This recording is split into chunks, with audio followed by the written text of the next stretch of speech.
کر کے باہر آ گیا۔ جواری آدمی کی بھی ایک اپنی زندگی ہوتی ہے۔ میں نے آگے لکھا دیکھا کہ 1000 ڈالو تو 1,00,000 پاؤ۔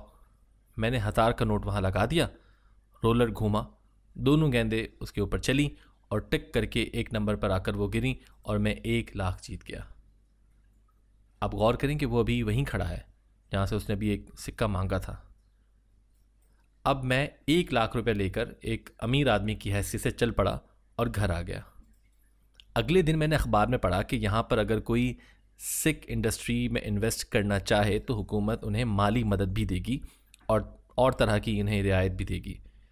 میں نے 1-2 کارخانوں کا انتخاب کیا۔ حکومت نے 1,00,000 روپے فیس داخل کرنے کا کہا اور کہا کہ ہم آپ کو ایک کارخانہ دے دیں گے۔ شاید وہ جرابے بنانے یا انڈر گارمنٹس کا کارخانہ تھا۔ وہ کارخانہ چلا تو اس سے دوسرا تیسرا اور میں لکھپتی سے کروڑپتی اور ارب پتی ہو گیا۔ اب آپ غور کریں کہ یہ سب کچھ ایک دروازہ کھلا رکھنے کی وجہ سے ممکن ہوا۔ اس نے کہا کہ میری اتنی عمر گزر چکی ہے اور میں تلاش کرتا پھرتا ہوں اس آدمی کو جس نے مجھ پر یہ احسان کیا۔ میں نے کہا اس آدمی کو جس نے آپ کو 1 روپیہ دیا تھا؟ اس نے کہا نہیں، اس آدمی کو جس نے دروازہ کھلا رکھا تھا۔ میں نے کہا آپ اس کا شکریہ ادا کرنے کے لیے اس سے ملنا چاہتے ہیں؟ تو اس نے جواب دیا نہیں، یہ دیکھنے کے لیے کہ اس سے ملنا چاہتا ہوں کہ وہ شخص کن کیفیات سے گزر رہا ہے اور کس اونچے مقام پر ہے، اور مجھے یقین ہے کہ دروازہ کھولنے والے کا مقام روحانی، اخلاقی اور انسانی طور پر ضرور بلند ہوگا، اور وہ ہر حال میں مجھ سے بہتر اور بلند تر ہوگا، لیکن وہ آدمی مجھے مل نہیں رہا ہے۔ میں اس کی یہ بات سن کر بڑا حیران ہوا، اور اب مجھے انشا جی کی دروازہ کھلا رکھنا کی بات پڑھ کر وہ شخص یاد آیا۔ یہ ایک عجیب بات ہے کہ بڑھاپے میں گزشتہ 40، 65، 62 برس کی باتیں اپنی پوری جزویات اور تفصیلات کے ساتھ یاد آ جاتی ہیں، اور کل کیا ہوا تھا یہ یاد نہیں آتا۔ بڑھاپے میں بڑی کمال کی چیزیں ہوتی ہیں۔ ایک تو یہ کہ آدمی چڑچڑا ہو جاتا ہے۔ میں سمجھتا تھا کہ میں بڑا پلیزنٹ آدمی ہوں، بڑا شریف آدمی ہوں، میں تو چڑچڑا نہیں ہوں۔ پرسوں ہی مجھے گیس کا چولہا جلانے کے لیے ماچس چاہیے تھی، میں اتنا چیخا اور وہ آخر کدھر گئی ماچس؟ میرا پوتا اور پوتی کہنے لگے کہ الحمدللہ دادا بوڑھا ہو گیا ہے۔ میں نے کہا کیوں؟ تو کہنے لگے آپ چڑھنے لگے ہیں، اور ایسی تو آپ کی لینگویج کبھی نہ تھی۔ میں نے کہا بھائی آخر بڑھاپے میں داخل ہونا ہی ہے، کیا کیا جائے؟ لیکن پھر بھی میں تم سے طاقتور ہوں۔ کہنے لگے آپ کیسے طاقتور ہیں؟ میں نے کہا جب تمہاری کوئی چیز زمین پر گرتی ہے تو تم اسے اٹھا لیتے ہو، لیکن اللہ نے مجھے یہ قوت دی ہے کہ ایک بوڑھے آدمی کے جس کی سے ایک چیز گرتی ہے تو وہ نہیں اٹھاتا، اور جب دوسری گرتی ہے تو میں کہتا ہوں اکٹھی دونوں اٹھا لیں گے۔ اس لیے ہمیشہ انتظار کرتا ہے کہ 2 ہو جائیں تو اچھا ہے۔ خواتین و حضرات، دروازہ کھلا رکھنے کے حوالے سے مجھے یہ بھی یاد آیا، اور اپنے آپ کو جب میں دیکھتا ہوں کہ ایک زمانہ تھا جس طرح سے ماشاءاللہ آپ لوگ جوان ہیں۔ سن 1947 میں جب ہم نعرے مار رہے تھے اور ہمارا ایک ہی نعرہ ہوتا تھا، لے کے رہیں گے آزادی، لے کے رہیں گے پاکستان۔ ہم اس وقت نعرے لگاتے ہوئے گلیوں بازاروں میں گھوما کرتے تھے اور اپنے مخالفین اور اپنے دشمن کے درمیان بالکل اس طرح چلتے تھے جیسے شیر اپنی کچھار میں چلتا ہے۔ اور اب جب کچھ وقت گزرا ہے اور ہم ہی پر وقت یہ آیا ہے، اور ہم جو کہتے تھے کہ لے کے رہیں گے پاکستان، لے کے رہیں گے آزادی، اب ہر بات پر یہ کہتے ہیں کہ لے کے رہیں گے سیکیورٹی۔ ہم کہتے ہیں کہ ہمیں سیکیورٹی نہیں ہے۔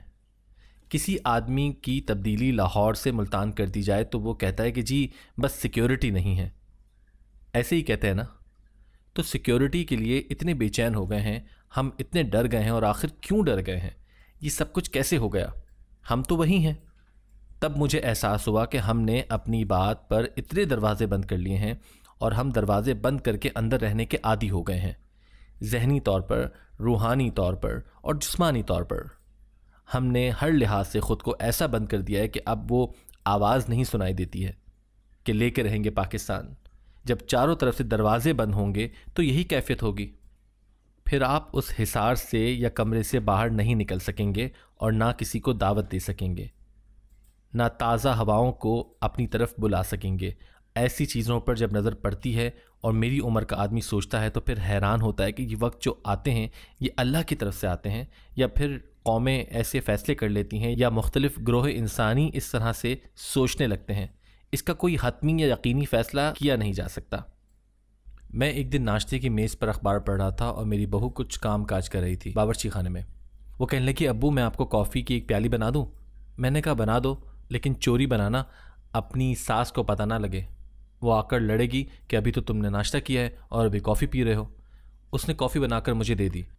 ہمارے باورچی خانے کا ایک ایسا دروازہ ہے جس کو کھولنے کی کبھی ضرورت نہیں پڑتی۔ میری بہو کو وہ دروازہ کھولنے کی ضرورت پڑی اور وہ کھولنے لگی، اور جب وہ میرے لیے کافی بنا رہی تھی تو کہنے لگی، ابو یہ آپ مانیں گے کہ عورت بے بدل ہوتی ہے، اس کا کوئی بدل نہیں ہوتا؟ میں نے کہا ہاں بھائی، میں تو مانتا ہوں۔ وہ دروازہ کھولنے لگی اور کوشش کرنے لگی، کیونکہ وہ کم کھلنے کے باعث کچھ پھنسا ہوا تھا اور بڑا سخت تھا۔ وہ کافی دیر زور لگاتی رہی، لیکن وہ نہ کھلا تو مجھے کہنے لگی، ابو اس دروازے کو ذرا دیکھیے گا، کھل ہی نہیں رہا۔ میں گیا اور جا کر ایک بھرپور جھٹکا دیا تو وہ کھل گیا۔ جب وہ کھل گیا تو پھر میں نے کہا کہ دیکھا، انسان خاص طور پر مرد بڑا کمینہ ہوتا ہے اپنے انداز میں۔ تم تو کہتی تھی کہ میں بے بدل ہوں اور عورت کا کوئی بدل نہیں ہوتا۔ کہنے لگی ہاں ابو، یہی تو میں اب بھی کہتی ہوں کہ عورت بے بدل ہوتی ہے۔ دیکھیں میں نے 1 منٹ میں دروازہ کھلوا لیا۔ پھر کہا، میں نے کہا ہاں یہ بڑی پیاری بات ہے۔ میں یہ عرض کر رہا تھا کہ دوسروں کے لیے دروازہ کھولنا ایک جادو، چالاکی، ایک تعویذ اور ایک وظیفے کی بات ہے۔ اگر آپ میں، مجھ میں یہ خصوصیت پیدا ہو جائے تو یہ عجیب سی بات لگے گی کہ ہم دروازہ کھولنے لگیں۔ لوگوں کے لیے تو یہ ایک رہبری عطا کرنے کا کام ہوگا۔ آپ لوگوں کو رہبری عطا کریں گے اپنے اس عمل سے۔ جس نے دروازہ کھول کے اندر جانا ہے، آخر اس سے جانا تو ہے ہی، لیکن آپ اپنے عمل سے اس شخص کے رہنما بن جاتے ہیں، اور جب آدمی رہنمائی کرتا ہے تو اس کا انعام اسے ضرور ملتا ہے۔ ہمارے ہاں تو یہ رواج ذرا کم ہے، ہم تو دروازہ وغیرہ اس اہتمام سے نہیں کھولتے ہیں کہ ہمیں کیا ضرورت پڑی ہے کسی کا دروازہ کھولنے کی، جب وہ چلا جائے گا، دفع ہو جائے گا تو کھول کر اندر چلا جائیں گے۔ اگر ہم میں دروازہ کھولنے کی عادت پیدا ہو جائے، اگر ہم اپنے دفتر، بینک یا درسگاہ میں دروازہ خود کھولیں، چاہے ایک استاد ہی اپنے شاگردوں کے لیے کلاس روم کا دروازہ کیوں نہ کھولے، یہ کام برکت اور آگے بڑھنے کا ایک بڑا اچھا تعویذ ثابت ہوگا۔ یہ بات واقعی توجہ طلب ہے، اس سے فائدہ اٹھایا جانا چاہیے، اور ان چھوٹی چھوٹی باتوں کا تعلق ذاتی فائدے سے بھی ضرور ہوتا ہے۔ اس میں چاہے روحانی فائدہ ہو یا جسمانی یا پھر اخلاقی ہوتا ضرور ہے، اور انسان سارے کا سارا محض چیزوں اور اشیاء سے ہی نہیں پہچانا جاتا۔ ہمارے ایک استاد تھے، میرے کولیگ، بڑے بزرگ قسم کے، وہ ہمیشہ یہ کہا کرتے تھے کہ رچ آدمی وہ ہوتا ہے جس کی ساری رچنس، اس کی عمارت، اس کی دولت سب کی سب ضائع ہو جائے اور وہ اگلے دن کیسا ہو۔ اگر وہ اگلے دن گر گیا تو اس کا سہارا اور عمارت جو تھی وہ جھوٹی تھی۔ میں آپ سے یہ وعدہ کرتا ہوں کہ میں بھی اس پروگرام کے بعد دروازہ کھولنے والوں میں ہوں گا، چاہے میں ڈگمگاتا ہوا ہی اسے کھولوں گا۔ اللہ آپ کو آسانیاں عطا فرمائے اور آسانیاں تقسیم کرنے کا شرف عطا فرمائے۔ اللہ حافظ۔